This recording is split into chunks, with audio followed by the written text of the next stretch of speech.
जब दोनों आदमी सामने होंगे तब सच्चाई पता चलेगी कि आशा की क्या गलती है, आशा क्या गलत कर रही है। आशा को भी पता होना चाहिए। ये चोरी चुपके सारे कार्य कागज से हो जाते हैं, आशा को कुछ पता नहीं होता। लास्ट में आशा के ऊपर आता है कि तुमने ये कर दिया, तुमने वो कर दिया, परेशान होती है आशा।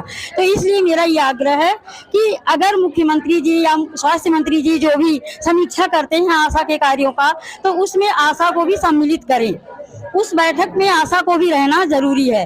तब आशा की कार्यों की जानकारी तब मुख्यमंत्री। आप लोगों को बुलाया नहीं जाता है जी, कभी मतलब मोदी जी बुलाए थे एक बार कार्यों की समीक्षा के तहत। मोदी जी बुलाए थे, तब से इंतजार है। अब जब हम लोग जाते हैं, उन्होंने 1 अक्टूबर से हम लोगों का ये मानदेय निश्चित कुछ नहीं था। हमारी माननीय जो है ये माननीय मोदी जी ने 1 अक्टूबर से उन्होंने जो है हमारा मानदेय निश्चित किया था 1500 रुपए। वो 2200 1 अक्टूबर से देने के लिए कह दिए, 1 लाख रुपए मिलने भी लगा था। इसी तरीके से जब आशा का दर्द जब बुला करके उनसे पूछा जाएगा, तभी उन्हें सही पता चलेगा कि आशा का कार्य क्या है, आशा कर क्या रही है, कठिनाई क्या आ रही है। अधिकारी को हमारे कठिनाई से कोई मतलब नहीं है जी। और मार्च का भुगतान सर हम लोगों का सारे पूरे प्रदेश में किसी भी जगह मार्च का, जबकि मार्च का बजट बड़ा होता है, भूला बिसरा सब कुछ मार्च में जमा होता है। हर आशा को मार्च से आप लोगों को मानदेय नहीं मिला? सर नहीं, स्वास्थ्य विभाग का कार्य सर 1 अप्रैल से 31 मार्च तक चलता है और उसमें सर कोई भी मद हमको समय से नहीं मिलता है। कभी सैलरी हमारी 3 तारीख को आती, कभी 13 को आती, कभी 15 को आती, कभी 31 को आती है।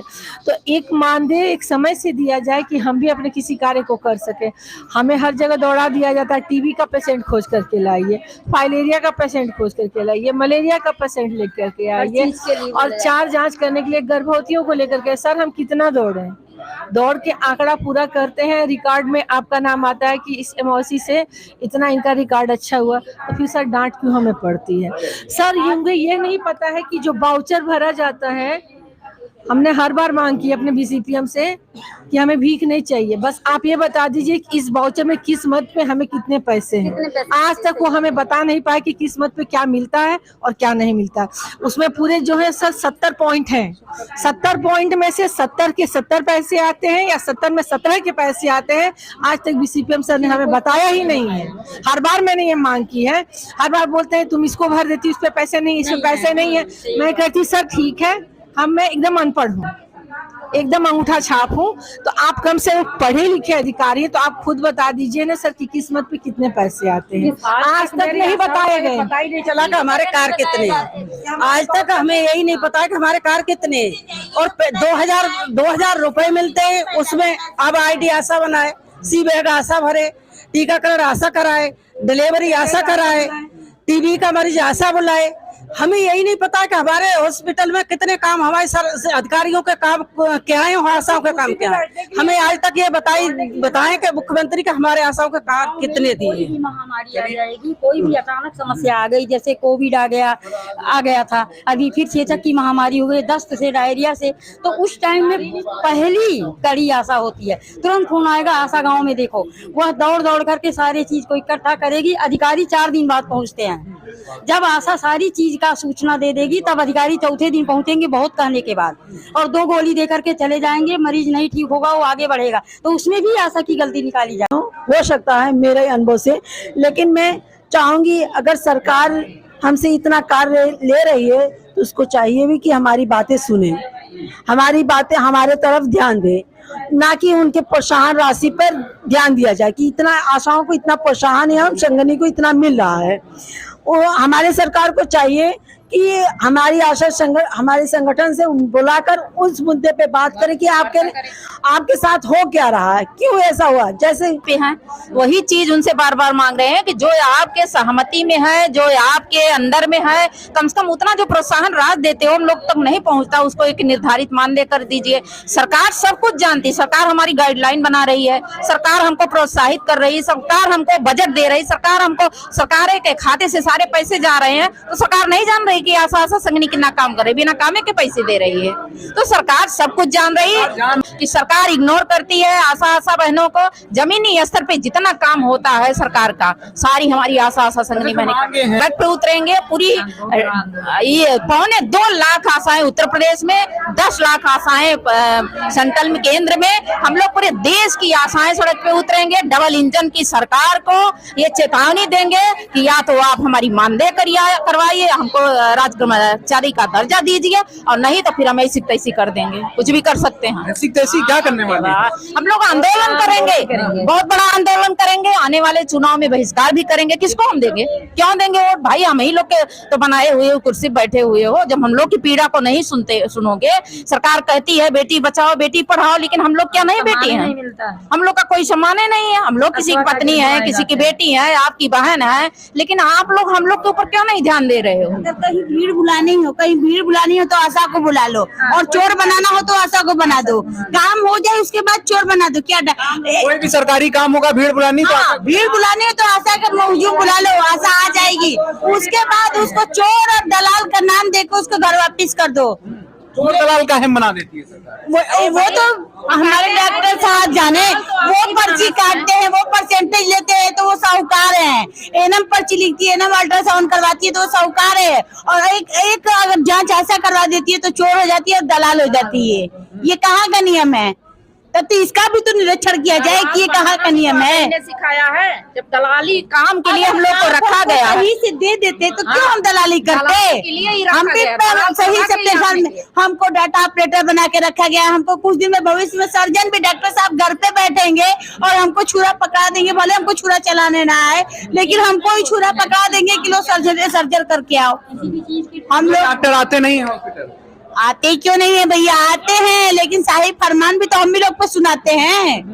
आए कि आशा ही करके आएगी। वो बैठे कुर्सी पे, वो 1 लाख वाली कुर्सी पे बैठे हैं और 2000 वाली आशा दौड़ेगी और मरीज खोज के लाएगी। रोज टीबी का मरीज लाए, रोज कुछ का मरीज लाए, रोज फाइलेरिया की, तब तो हमारे टारगेट बढ़ेंगे। अच्छा, विधानसभा सत्र चालू होने वाला है, क्या मांग करेंगी सरकार? आप क्या मांग करेंगी? सरकार से हम लोग की यही मांग है कि हमारी निर्धारित मानदेय कर दे। हमको क्यों भटकाए हुए है भाई? काम ले रही है जिस तरह अन्य राज्य में क्या है? अन्य राज्यों में, यहाँ अपने यूपी सरकार अपने उत्तर प्रदेश से ज्यादा हर राज्य में, केरला में मिल रहा 6000 आशाओं का, 15000 संगनियों का कर दिए, बिहार में भी कर दिए, मध्य प्रदेश में कर दिए, आपका ये भोपाल में, हिमाचल प्रदेश में भी कर दिए हैं।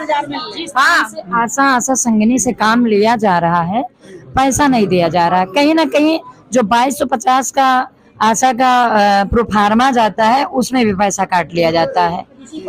और जैसे 300 रुपया एक दिन का संगनी का है तो उसको भी नहीं परिपूर्ण दिया जाता है। और ऊपर से आशा संगनियों की इतनी धमकी दी जाती है कि यदि वो आवाज अपना उठाएंगे तो कहेंगे तुम नेतागिरी करोगी, पत्रकारिता करोगी, छोड़ दो नौकरी, तुम्हें निकाल दिया जाएगा अगर तुम नेतागिरी किया।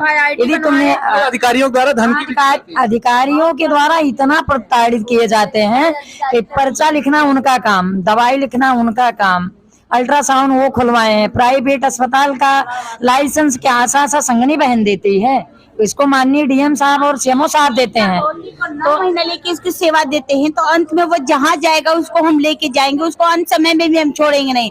जब अंत में अगर आप वो सेवा दे देते तो हम उसे प्राइवेट में लेके क्यों जाएंगे? लेकिन आप लोग अंत में बोल देते हैं कि इसको तुरंत अच्छा फंडा जानते हैं कि रिफर कर दो, रिफर करके लेके जाओ। अब उसके बाद में वो मरीज जहाँ भटके, तो आशा तो उससे सब 9 महीना चलिए तो उसको लेके चलेगी ना, वो इसको भटकने के लिए क्यों छोड़ेगी? अगर एक को छोड़ते हैं तो मेरे जो टारगेट 30 का दिए हैं वो 30 भटकेंगे और 30 हटेंगे वहाँ से। अच्छा, स्वास्थ्य मंत्री से क्या आप लोगों ने बातचीत नहीं की या फिर कभी आपने अपनी मांग उन तक नहीं पहुंचाई? मैं मनीषा यादव, प्रदेश अध्यक्ष। हम काफी बार मुख्यमंत्री से मिल चुके हैं, अपनी मांगों को बोल चुके हैं, पर लेकिन हमारी बातों पे गौर नहीं किया जाता कि उनके पास मतलब ये हमारा लेटर पहुंचता नहीं है। ऐसा हमें कुछ लगता है कि हमारे मुख्यमंत्री के पास ही ये सारी सूचनाएं पहुंचती नहीं है, न हमारे मुख्यमंत्री दूरी बढ़ गई है। अच्छे से सुने, आप लोगों के बीच की दूरी बढ़ी हुई है। दूरी बढ़ी हुई है। और हमारी कोई आशा संगनी की लड़ाई है, ऐसी कोई हमारी लड़ाई नहीं है कि हम यही कहते हैं कि हमें मतलब निश्चित मानदेय दिया जाए और सरकारी आशा को। आशीष जी, आप नेतृत्व कर रहे हैं, सहयोग भी कर रहे हैं और एक तरफ से सरकार का पक्ष भी रखते हैं आप, टीवी पे डिबेट्स में इनकी समस्याएं हैं, इनको लेकर के इनका कहना है कि मुख्यमंत्री तक इनकी बात नहीं पहुंच पा रही है, क्या कारण है?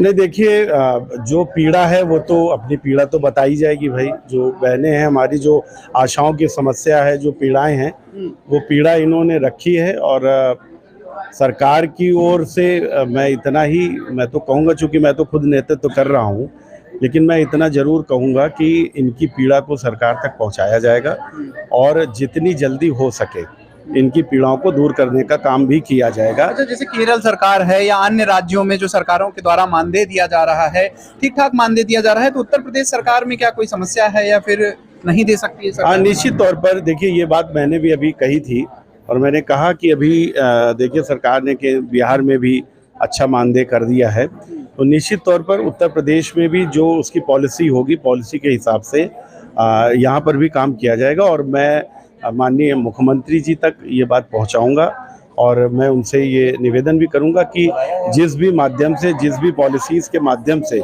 यहाँ पर हम आशाओं के लिए अच्छा कर सकें, वो हम काम यहाँ पर करें और जितनी जल्दी हो सके उतनी जल्दी करें।